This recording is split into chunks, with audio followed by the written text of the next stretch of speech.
that you were raised up in a non-traditional Jewish environment, and now you're can we call you an Orthodox Jew? Or a classic traditional Jew is a nicer language, well, and your family is interested. Tell us about your background and what. Let's try a little bit about Judaism, how you rode back to Judaism. Maybe you would call me a modern Orthodox. Yeah, right. Whatever that is. Anyway, a modern Orthodox, I suppose, is somebody who is completely of this world, but believes in the traditional values and system of Orthodox Judaism. I don't want to make a whole new sect now. Yeah. But, all right, so I was brought up, actually not exactly a heretic. I was brought up in a home where we had a strange problem in the sense that we kept kosher at home, but ate lobster out. Mm. Okay, and this is there are a lot of people who were brought up in these type of homes, especially during the 50s and 60s, where people followed some of the Orthodox laws of Judaism in their home, and then as soon as they left their home, they abandoned it.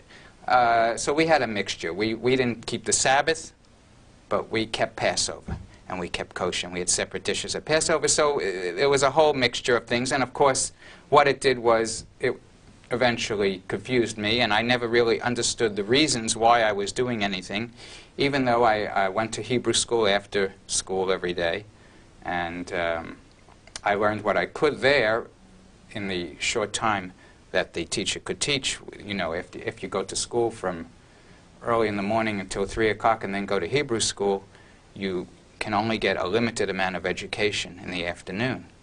And what usually happens is, in these type of schools, as you might know, is that the teacher can only get children ready for their bar mitzvah, but they don't really get to go into the reasons and whys of everything that we're doing, which you get a chance to do at a school like Maimonides Hebrew Day School, where you have a whole morning teaching children about Judaism. And I think because so many of us never knew why we were doing things, what was the reason that we kept the Shabbos? What was the reason for Passover? That we left it. And that was why I left it. If there was a reason, it was simply that I had nothing to hold on to as far as reason goes. Well, also maybe you can say the hypocrisy of it. You know, if kosher is right, and maybe you can accept it or not, like you say, all right, you don't have the reasons, but just the idea of that, well, if it's right, why is it good here? I mean, I'm eating food in the house and eating food out of the house. Why should there make a difference? It's like someone who's on a salt-free diet or something. In the house, they keep salt-free, and they go out to a restaurant. Well, that, I mean, I'm sure everybody would understand that doesn't make sense. Any a medical expert would, any person with medical understanding understands that your body doesn't care if it's in the house or out of the house. But just, I'm sure there would be a note also about that. That just, you know, if it's right, then where's the consistency? I think a lot of people, like you say, you're, you know, not 1 out of a million. You are, and unfortunately, this is the story of many people who get turned off from Judaism. Just, you know, listen, if it's right, go all the way. A lot of people are scared. I don't want to, you know, overindulge my kid too much Torah. A little Judaism is good, but, and that little bit of Judaism, in a way, makes a friction in a person growing up, saying, wait a minute, you know, maybe I could accept more, but you know, I don't understand why one holiday is more important than the other. Why is Passover more important than Shavuos, and why is in the home more important out of the home? But like you said, unfortunately, that's the story, the turnoff of probably millions of Jewish people in America. You're right, but I think also that the hypocrisy sometimes makes people give it up altogether. In other words, the view that we recently took when we started to take up Judaism again, my wife and my family, is that if we just do a little, that's a good start. And if we continue to build on that, okay. And we're not being really hypocrites if we do one thing and don't do another thing, because one good thing will lead to another.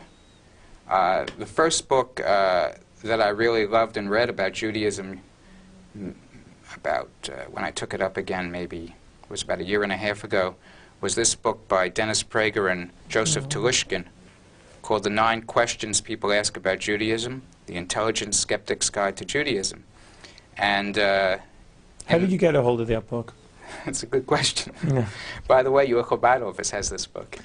available. Well, I just want, it's I got- interesting how a person trips over from My the wife, outside. And, we had a friend in the bridge world from New York, who a couple that we know, and she had read this book and she had given it to my wife. And my wife was brought up completely without any religion. Her mother is Catholic, her father was Jewish, but they didn't observe.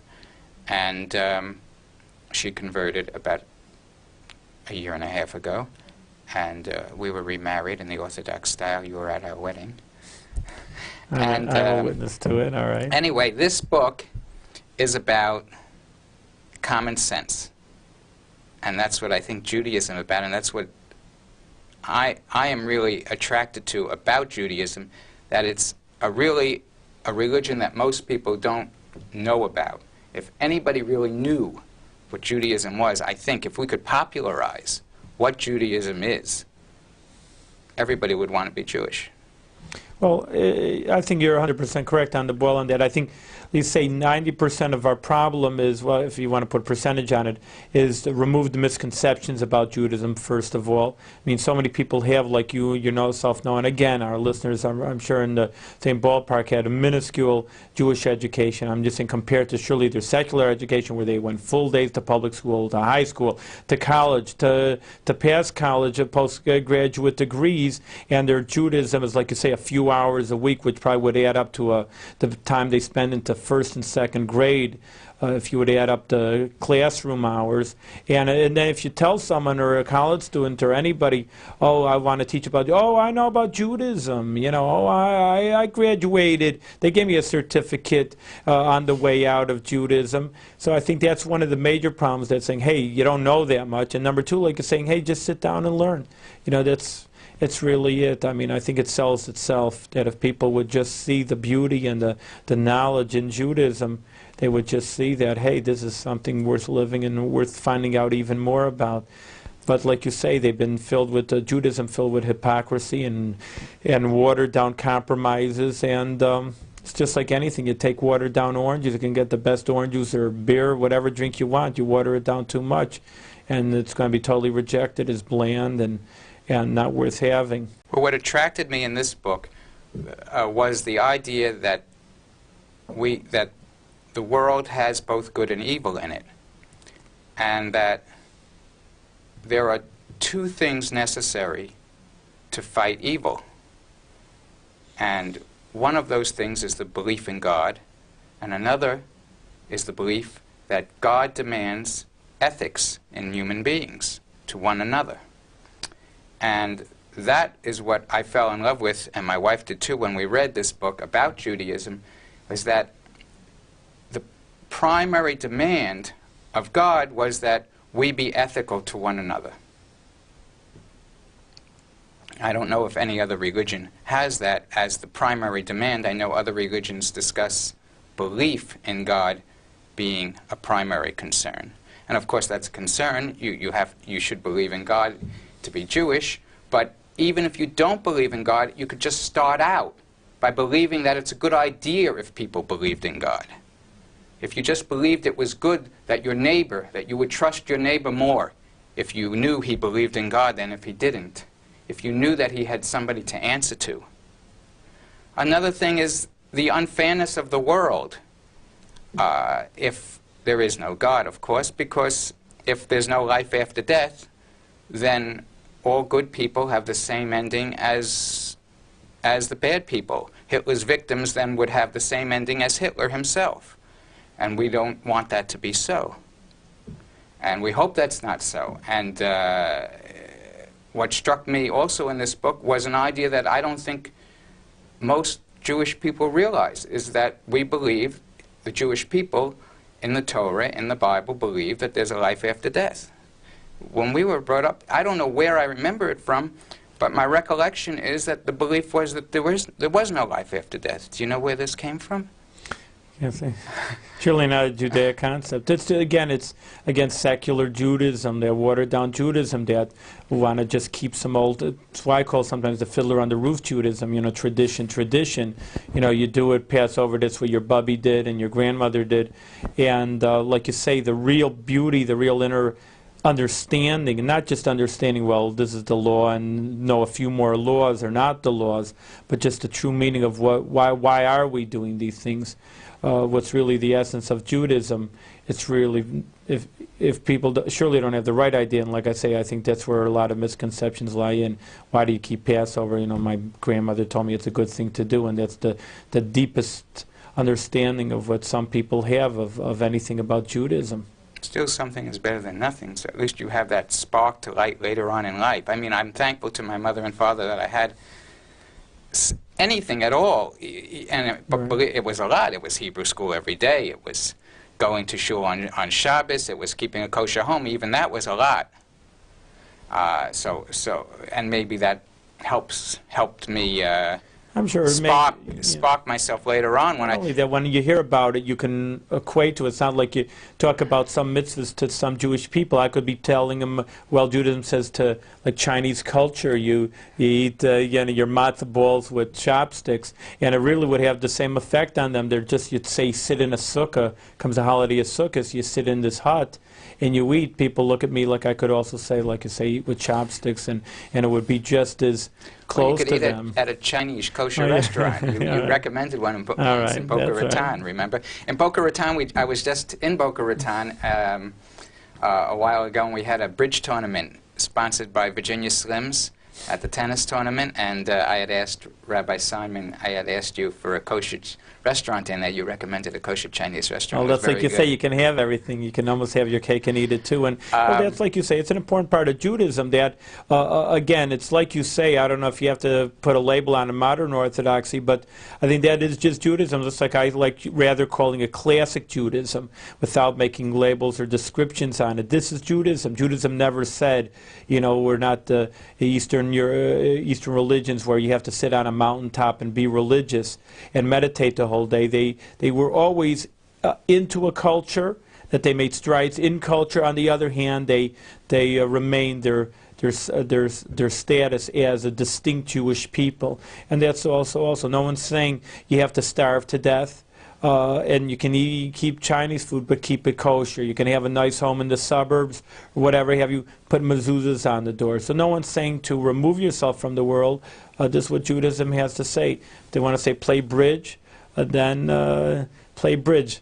Talking about bridge, I mean, I think it's very interesting. It's intriguing to me. I really can't have that many good questions because I don't know how to play bridge. Well, but, you know, do you play cards? Yeah, cards a little bit. I don't play too much. Well, a lot of European... a lot of our European ancestors came over, our grandparents, and played cards. They either played pinochle or canasta, or cards was very popular in Poland and in Russia. I mean, it's cold countries. People had to have entertainment indoors. They played cards. And my grandfather played bridge, a little pinochle. Bridge was invented, though, really in the 20th century on a boat by Vanderbilt. And anyway... I didn't know the history of it. Bridge is a card game, and I got taken with bridge. In fact, you might say I left Judaism for bridge, unfortunately. But fortunately, maybe, because maybe bridge was the that's the secret ingredient to bring me toward my wife, because we met through bridge, and then to bring me back to Judaism. So it was a bridge in itself. Yeah. Anyway, lots of people play bridge, and it's becoming popular again, and it's a card game that people play as partnerships. And it's very interesting. When we first got into Judaism a couple of years ago, we did it, like I said, through this couple in New York who are bridge partners and friends. And my wife had been asked to go to a lecture at their house by Rebbetzin Youngreis of New York. And she gives lectures regularly there, once a month, to many people there, and she discusses Judaism and where am I? On bridge. I mean, that was my track. Anyway, the point is that bridge is a game that is very similar. Even though it's just a game, it's very similar to Judaism in certain ways. And one of the main ways is that people study bridge. People make it their life. They study bridge just like people study Torah. And people argue over the meaning of a card. Why did you play the deuce? Why did you play the 3? Why didn't you play the jack? What did that bid mean? And you could argue. We used to argue. I remember one night a couple of summers ago up in Saratoga where we had some friends over and we argued for 3 hours over one bridge hand that took place and lasted about 7 minutes. If you're trying to apologize for it, I don't think you have to, because I think that everything, in the famous words from Baal Shem Tov, founder of Hasidus, everything you see and hear should be a lesson to serve Hashem and serve the Almighty. And I think, in other words, there's an order of the way the cards are played. When you sit down, you have to do things a certain way, and you feel comfortable because you know there are boundaries. And of course, as you well know, that in Judaism there are boundaries made for you, and once you have those boundaries, you're much more comfortable than if you could live your life the way I lived my life, unfortunately, in my 20s, where there were no boundaries, and I did anything I wanted. And of course, when you do anything you want, you know where that leads. That leads way beyond any boundaries of safety. And luckily I'm still here. I won't get into all the adventures that happens when you do have no boundaries in your life. But I think that Judaism is also a beautiful thing because it teaches kindness. And I didn't know that that was one of the primary objectives of Judaism, that people are supposed to be kind to each other. And this is something also I wasn't actually taught by my Hebrew school teacher when I was a child, that it's more important to be kind than even to tell the truth, which is an interesting idea. Is that true? yeah, so truth is a very big... Truth is very important. Big thing, big but thing. You don't, but Judaism, would Judaism say you don't say to someone, hey, you look terrible today, even though you know he looks terrible. You don't have to tell everything. Right, you don't have to tell everything. You should be kind first. Yeah. Well, I think that's, like you say, we're talking about it's a major point in Judaism. And we want to say that Judaism also has both things. It's intellectual. It's not, people say religions believe. It's intellectual.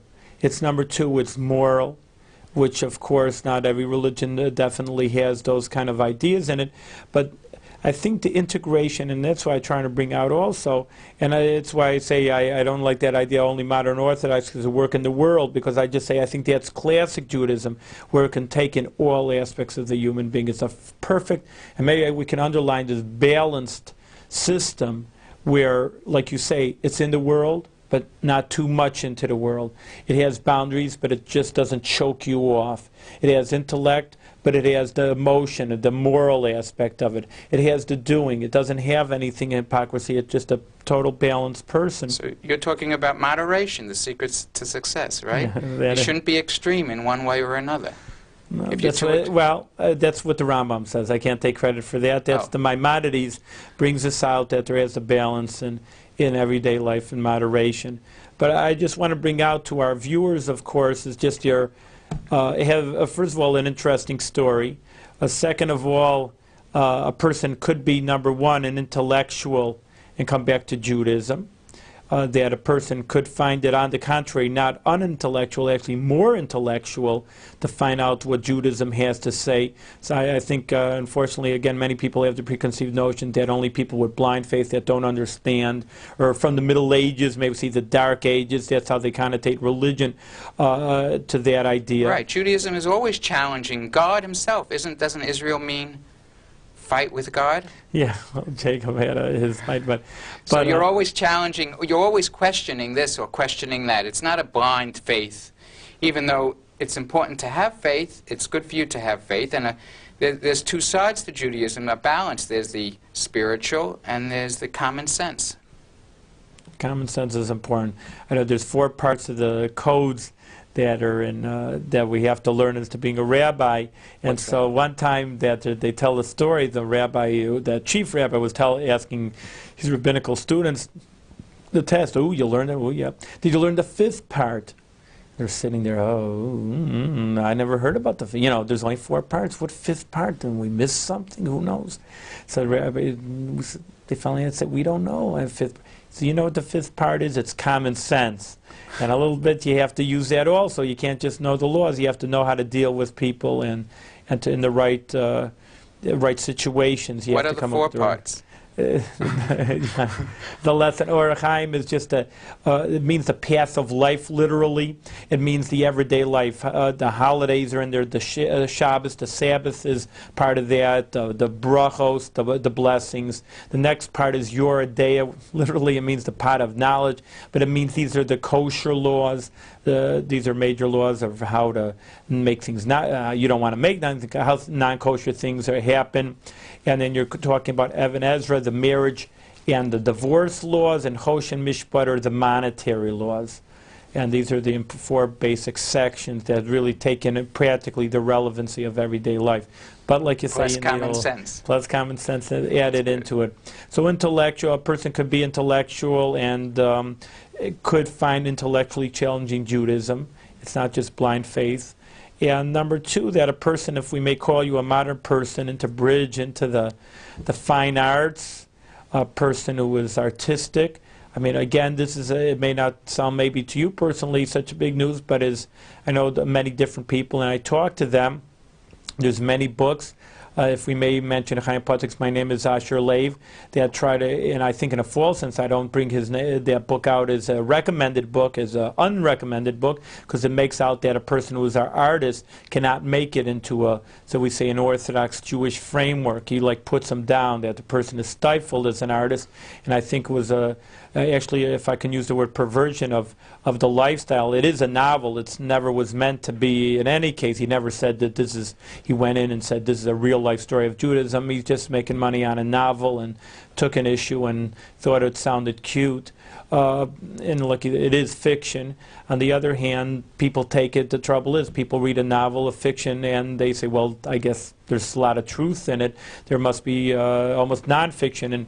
And people get the wrong preconceived notions, that person who's artistic and feeling and within the fine arts realm, that's an art and whatever, that they just can't make into Judaism. It's so stale of a quote-unquote religion, which we don't like using as a lifestyle, that you really can't even find yourself. And here's a person into bridge. And as you know, I've written some books, some mysteries. Yeah.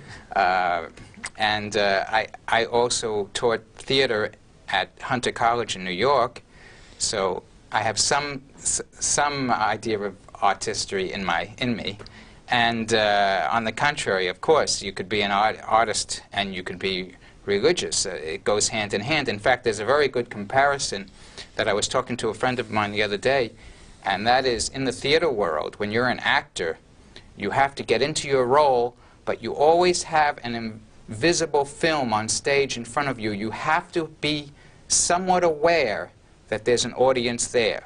Otherwise, you may completely lose control in trying to become the person you are on stage, and forget that not only do you have to become the person you are on stage, but you also have to talk loudly so that people can hear you, or face the audience so that people can see you. So you have to have that extra sense, that awareness that there's people out there even though you're submerged in the role. And also in Judaism, no matter what you do religiously, no matter whether you're, even when you're davening, you're saying a prayer or doing something, doing one of the rituals, you have to be aware that there's a world out there. And if you go too far, it could be no good, because doesn't Judaism teach that it's of this world that you have to be that you have to use Judaism for? Doesn't this have something to do with the parsha where Aaron's sons, they passed away, they went into the Holy of Holies. Right, because they went too far. They went too far, right? And it's a they perfect didn't have example. both feet on the earth. Well, let me give it, once you bring it out, a little bit more ideas for the people that our own sons Aaron, the Kohen Gadol, the high priest, was a holy person, and his sons actually were on a very high level, and a holy level, when they dedicated the tabernacle, that the Holy of Holiest were only supposed to be approached by the one person, the high priest, on the one day, which is Yom Kippur, the Day of Atonement, and it was the one holiest place. Otherwise, there was a death sentence. Aaron's sons, even though they were on a high level, they said, we want to reach the heights. And they actually, God struck them down and killed them. And what happened was the situation, because they were just ready to remove, they were going to so high of a spiritual level that they were actually ready, like you say, submerged into spirituality. And they forgot about, hey, that there's spirituality, but there's a world. Don't forget about this world. And you have to, it's a far cry from pure spirituality into working in this world. Everybody knows there's problems and there's difficulties, and I don't think there's any person in the world that's going to say it's easy and reaching utopia world. Everybody has, like you say in Yiddish, their pechel. They have their packages or their luggage that they have to carry around. Everybody's got their problems, their personal problems, but it has to be worked out. On the other hand, that we can't just keep like an ostrich, keep your head in the sand. You got your problems, you have to deal with them. You're allowed to have help, you're allowed to have guidance. On the contrary, not only allowed, but you should have. No one can get out of their troubles by themselves. And you have to worry about, hey, there's a world out there. You can't say, well, I've taken care of myself now and my family and maybe my little community, and that's all I need. Hey, there's a world out there. There's troubles across the corner. There's troubles across the world. And you have to see, no one can cure everything themselves, but you have to at least try to deal with these issues. Like there are many Orthodox doctors that have religious doctors who have beepers on Shabbos, right? Right. Well, again, that's what you're saying. Keep your head into the world or something. Well, life and death, and that's a beautiful thing. Life and death always has precedence over everything in Judaism. For the three mitzvahs, don't kill and don't have forbidden sexual acts, and also don't worship idols. But besides that, in the Sabbath, as holy it is, life and death always takes precedence over all the other mitzvahs, including the holiest kosher. If you're on an island, there's only non-kosher, then you go ahead and eat the non-kosher. You just live and don't worry about the kosher in that situation or in the Sabbath. If it's life and death, you need to do something. I think people sometimes are afraid of Orthodox Judaism because they think they have to, it's a burden or they have to do too much. And of course, I think your story is like you started off saying, it says you're not a hypocrite, you do what you can, nobody can be 100%, and you do what you can, but the main thing is you have to think of growing. That's all. You are what you are today, no problem, you take one more step tomorrow. No one's saying you have to do everything tomorrow, and I don't even recommend it. It's a funny thing for a rabbi to say, but I think no one could do it. So don't do it. No one's going to do 100%. You do it in a little bit, and you'll grow. And I want to thank you, Matthew Granovetter, who is the editor and publisher of Bridge Today, and a person who's recently come back to Judaism using his intellect and his emotions and show that that it all can be done little by little. Thank you very much, Matt, for bringing the Jewish view, and maybe one day you'll teach me how to play bridge, and maybe our listeners would enjoy that also. Okay, thank you, Rabbi.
Shalom. My name is Rabbi Nachman Simon with the Del Mar Chabad Center, so welcome to the Jewish View. And today we're going to take a peek into a new book, just came out recently, and therefore you will get one of the first